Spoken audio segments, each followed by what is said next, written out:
Hindi na sa kautusan, buhat sa Diyos na. Sa pamamagitan daw ng iglesia ba? Ng mabubuting gawa ba? Hindi.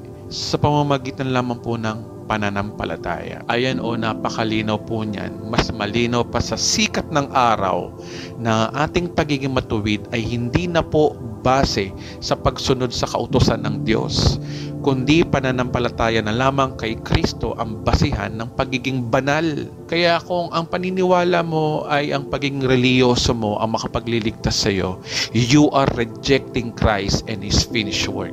It is an insult to the finished work of Christ. Kung ang kaligtasan mo ay ang pagiging deboto mo sa mahal na Nazareno, you are rejecting Christ. Kung ang kaligtasan mo ay pananalangin kay Birheng Maria, you are rejecting Christ. Kung ang kaligtasan mo ay nasa samahan o iglesia, you are rejecting Christ. Kung ang kaligtasan mo ay yung pagiging mabait mo o yung pagiging mabuti mong tao, you are rejecting Christ. Kung ang kaligtasan mo ay ang iyong ministry, you are rejecting Christ.